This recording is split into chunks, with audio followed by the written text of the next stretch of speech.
This week's episode is brought to you by Bamboo Forest Publishing, bringing you bestsellers such as The Dark Side of Disney, Our Kingdom of Dust, It's Kind of a Cute Story, From Dreamer to Dreamfinder, and the forthcoming, or should I say fifth coming, novel, Hollow World by Nick Pobierski. And Nick, let us know if we're saying your last name right.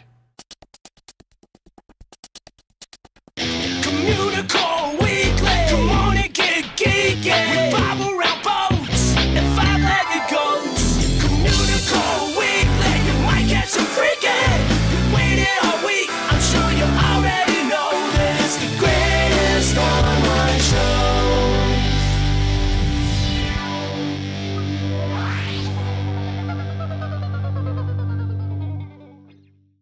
Hello and welcome to Communicore Weekly, the greatest online show and home to the world's first pair of independently born identical twins. I'm George. And I'm Jeff. Thanks so much for coming back again, everybody. I'm going to apologize in advance for my voice, because I could barely have one right now. I had a very long weekend at work. I thought you had put the sexy filter on. No, we're not hosting Smooth Jazz 107.1. This is just my voice right now, because I don't have any other options. And like they say, the show must go on. Therefore, we're still recording. Oh, good, because if you stop in the middle of that, we'd have to redo it. And yeah, and I don't want to redo it because I'm lazy. I mean, we could to make it sound better, but I mean, we've never missed a show, so I mean, we're still recording. Exactly. You know what I mean. Exactly. Well, in addition to the your new voice, I guess we could call it that, we're going to try something a little bit different on this episode. Yes. So again, we don't have a theme for it, so we're just going to file it under Disney debate, but we know it's not going to be a debate, so that's kind of par for the course for the segment anyway. Yeah, but we got to have catchy theme songs. We do. Catchy theme songs are the best. So let's go listen to that catchy theme song and then jump into it. Yes, it is. No, it isn't. It's a debate. Who's gonna win it?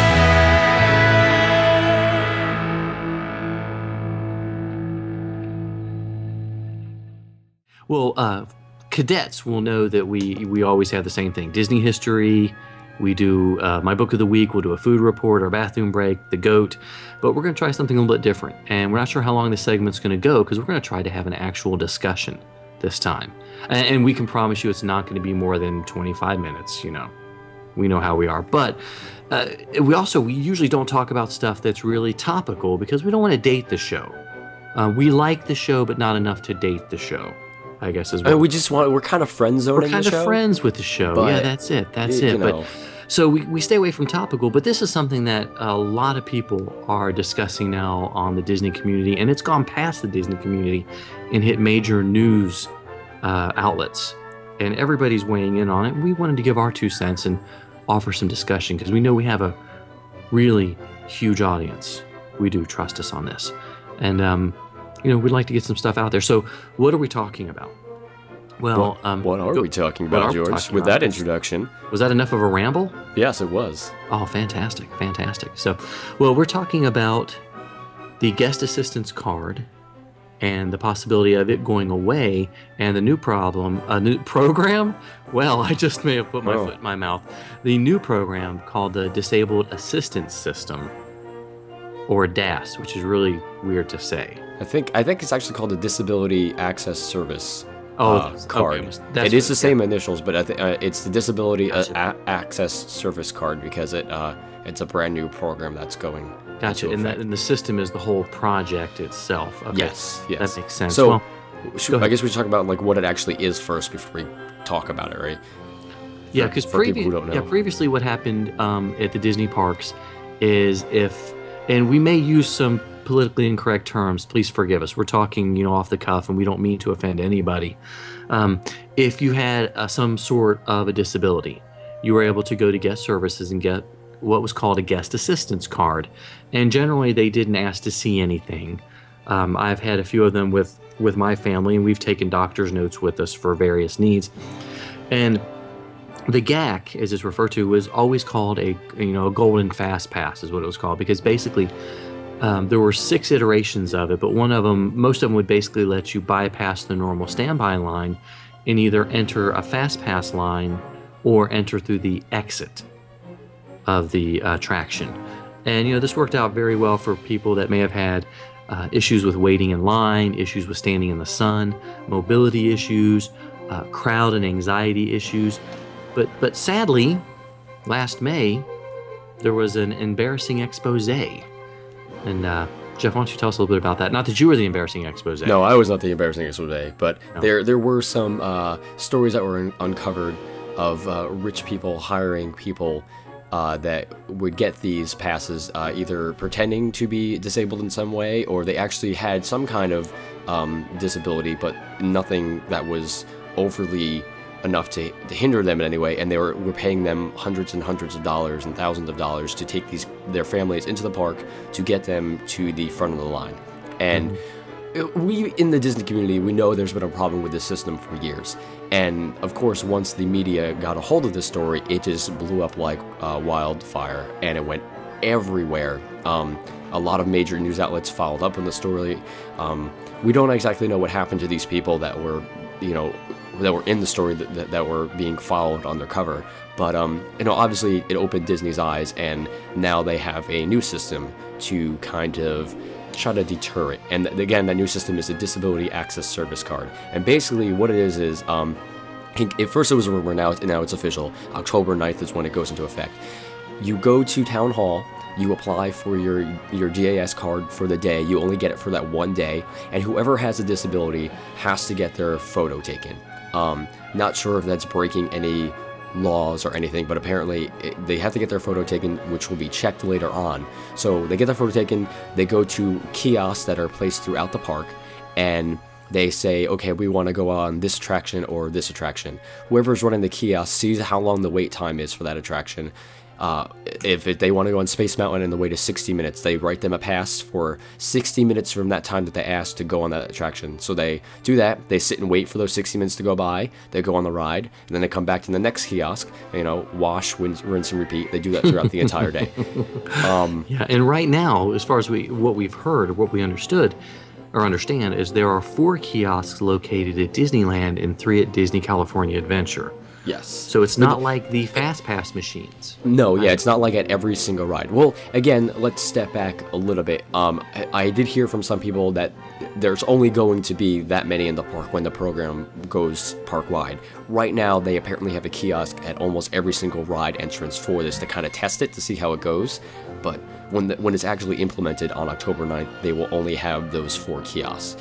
How many they'll have at the Walt Disney World parks, we're not 100% positive on yet. No, surprisingly, yeah, there's not been a lot mentioned about Walt Disney World. The attention has really been focused on Disneyland, the Disneyland Resort. Yes. Itself. And I know there have been a lot of people online that have been emailing the Walt Disney World Moms panel requesting information, and other executives at Disney, and they said it's coming, but they've not given really any information.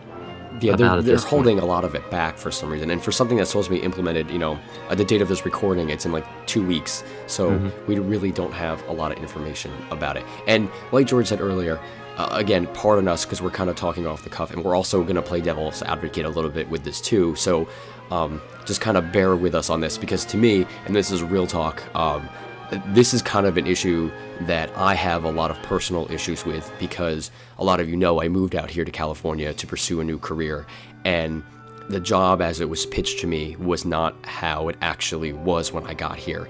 And the people I was working for, they wanted me to abuse the GAC card system, and that I quit that job very quickly after that, because me personally, I'm sorry, I have morals. Some people may disagree with that, but I can't do that.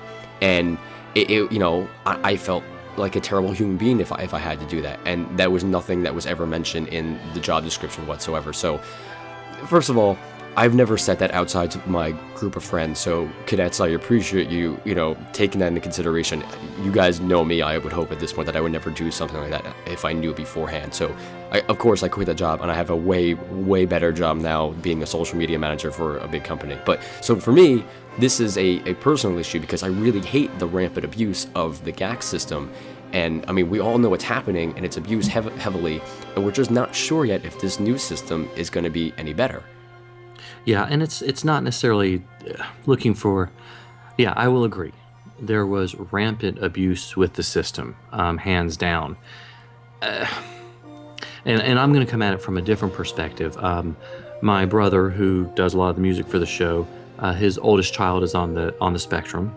My wife has a degenerative muscle disease, and my oldest son has bipolar disorder and ADHD, and he's a real smart aleck as well, which is probably the biggest issue.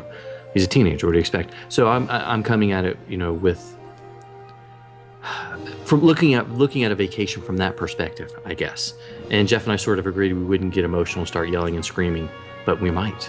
If there's enough money on the table. There is. Well, I mean, not that we're not going to really disagree about this, because I both feel like we feel the same way about this issue. Exactly. I mean, there's a lot of problems, and again, we don't know how this really is going to be implemented yet, because it hasn't been yet, but I think, there really is no clear winner in this kind of situation with the new system, and I know right off the bat, and this happens for every situation, not just this, but whenever Disney does something, across the board, people are yelling for Disney's head, regardless of what it is. And the same instance here.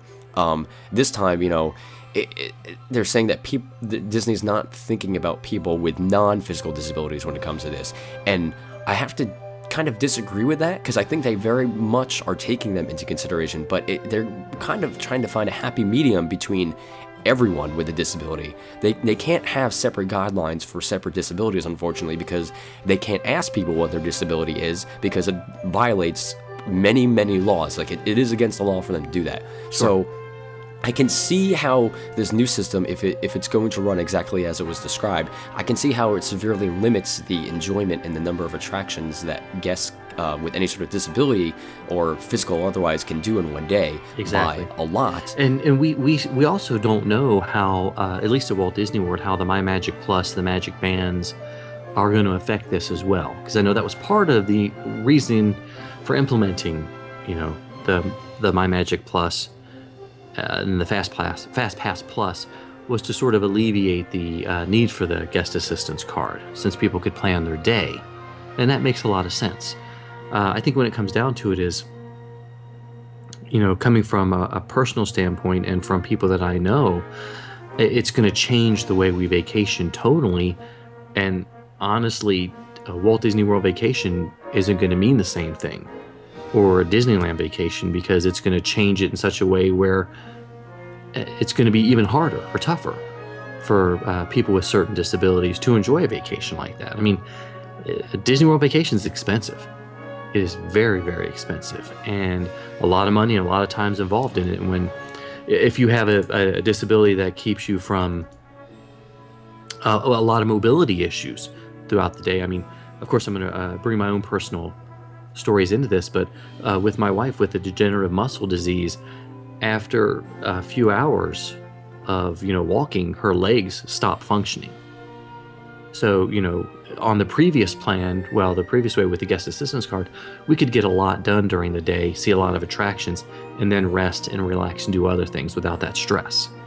And I know with my brother, with his oldest son, with the autism, he wants to do things in a certain way in a specific order, and if he doesn't, it's a complete meltdown, and it really affects their vacation as a whole.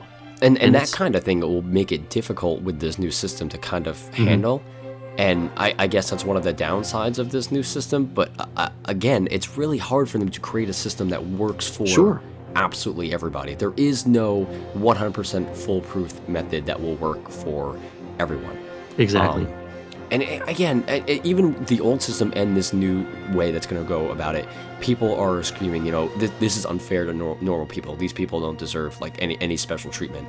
And even as me, as a person with no disabilities, like people saying that offends me even. Like who are you to say that? And what makes your enjoyment of the park mean more than anybody else's enjoyment of the park if they have some kind of disability? Like it just kind of baffles me, and I don't know. I don't understand. My main concern about it is that how are they going to police the giving out of the DAS cards now because, well, you know... I don't think they can. Yeah, because, you know, let's say Soarin', even though I hate that ride, let's say Soarin', all the fast passes are gone for the day.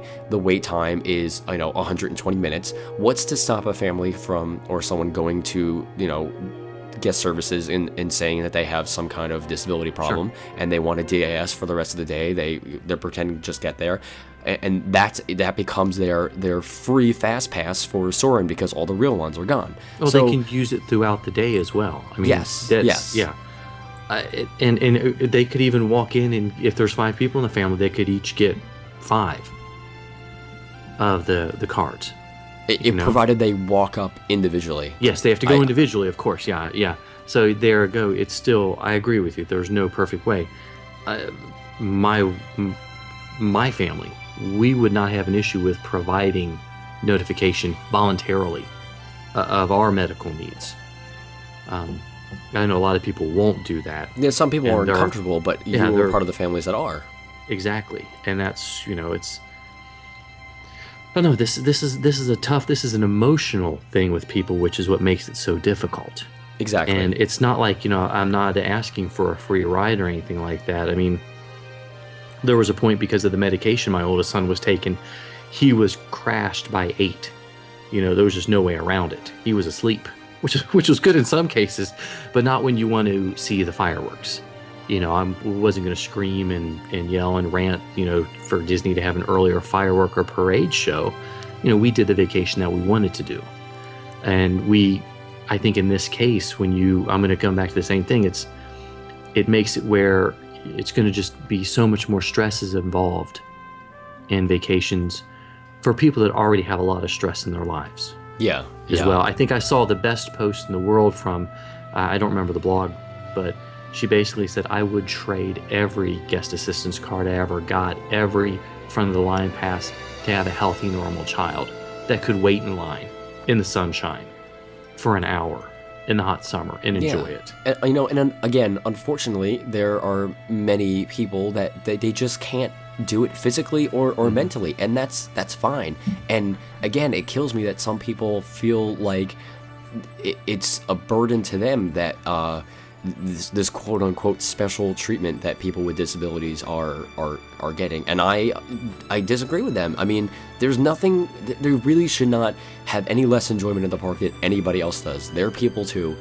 They should enjoy the park just as much as someone else, and it kills me when people say that. Yeah.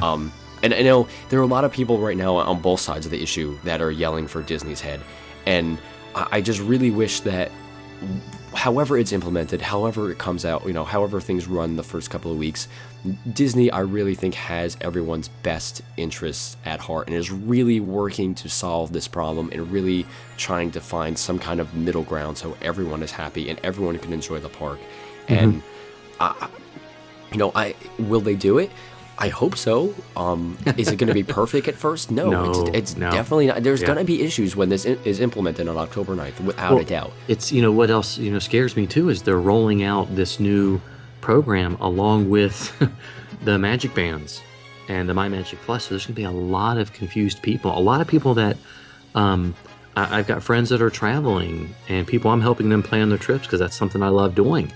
And it's sort of like, I'm not sure what to expect when you go in November because you might have a magic band, you might not. And if you do, that means you can choose like 3 things. Yeah. And then you got to change what you want to do.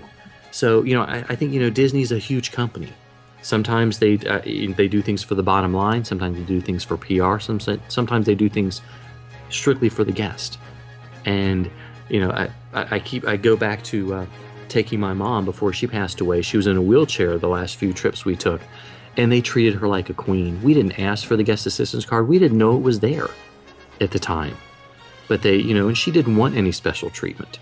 She wanted to be perfectly normal and do everything else as everybody else. And she was in a wheelchair, you said, right? Yeah, she was in a wheelchair. And she appreciated everything that Disney did for them. She would rather go through the line with us than be pulled out separate and wait at the exit. Well, it's kind of funny you say that because part of this program is that the wheelchair accessible queues. If you're in a wheelchair or a scooter, you're going to have to go through the queue now. You're not going to be able to use the assistance card to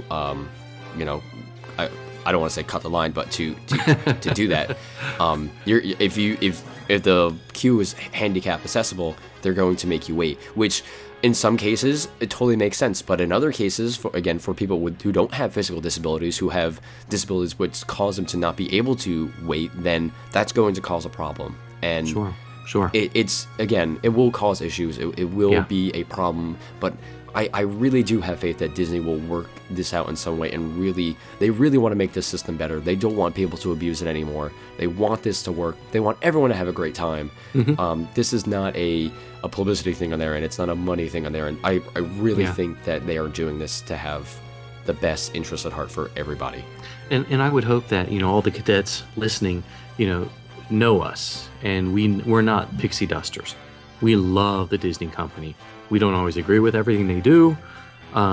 We usually try to look with a critical eye and appreciate what they've done. And I do have to agree with you on this part, Jeff. I think, they're looking for the best situation, the best solution possible. And I'm really looking forward to seeing what happens and how they handle it and what we actually end up with, because I don't think this can be the final part of the program. They are going to have to tweak it and make changes to it. Yeah. And I think it's just a part of what they're going to have to do, which is what they always do. Absolutely.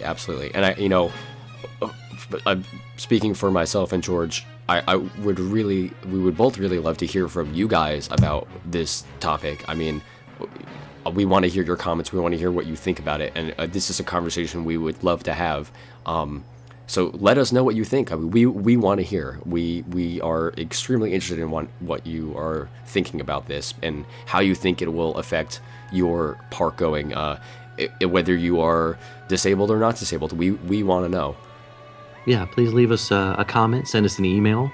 We'd love to hear from you guys to hear what your thoughts are on this new program. Yeah. So, like George mentioned at the beginning, this is clearly not a normal type of episode for us, but it was. I definitely think it was important that we kind of address this, especially because both of us have some sort of experience in this area, and me personally, I just think it was important to discuss it. Next week, so we'll totally be back to our usual shenanigans, so don't you worry. I know this whole thing was like super serious and like real talk, and which is kind of out of the norm for us. Yes. But shenanigans? I love that restaurant. Shenanigans. Get your gun. Farva. See, now we're getting back into shenanigans again. Yeah, now we're getting back into shenanigans. Shenanigans? Oh, jeez, George. Yeah, I don't know. Perhaps we should end the show at this point now. I was thinking we probably should. So yeah, okay. We'll be back next week with the Book of the Week, and we know everybody that's the most important segment. Of course, the Book of the Week, because your name's in the title. Yes, I know. I know that just burns you up that my name's in the theme song. Well, anyway. So guys, we'd like to thank you so much for watching and listening to this show. We know it's a little bit different, and as we said, we really would appreciate your thoughts and your comments on this as well. Definitely leave us a comment, and if you give us a chance, leave a comment on the YouTube or Facebook or whatever. We definitely want to hear what you think about this kind of thing. So you can always email us at communicoreweekly@gmail.com with any comments whatsoever. Also on the Facebook at facebook.com/Communicore Weekly. Yep, we will respond to the comments there as well. And follow us on Twitter and Instagram. I'm at Imagineering, and he's at Jeff Heimbuck. Although I don't know if it's easy to respond on Instagram. No, it's really not. But really not. Feel free to follow us anyway and like our pictures. Yeah, definitely like our pictures. Yeah, definitely. And you can leave us like a physical voice message on the Communicore Weekly hotline. And again, we are setting up buttons. A lot of people have gotten their buttons already. We just haven't had time to do the mailbag show yet. Yes. But we have a lot of great voicemails, and we're gonna play them soon. But that number is 424-785-4628. So give us a call about this or anything else. We'd love to hear from you. Yeah, once again, the number is 424-785-4628, which is also GOAT, because we are clever. Because we are very clever. We are clever beyond belief. So for Jeff Heimbuck, I'm George Taylor. And for George Taylor, I'm Jeff Heimbuck. Thanks so much, guys, for listening. We'll see you next time on Communicore Weekly, the greatest online show.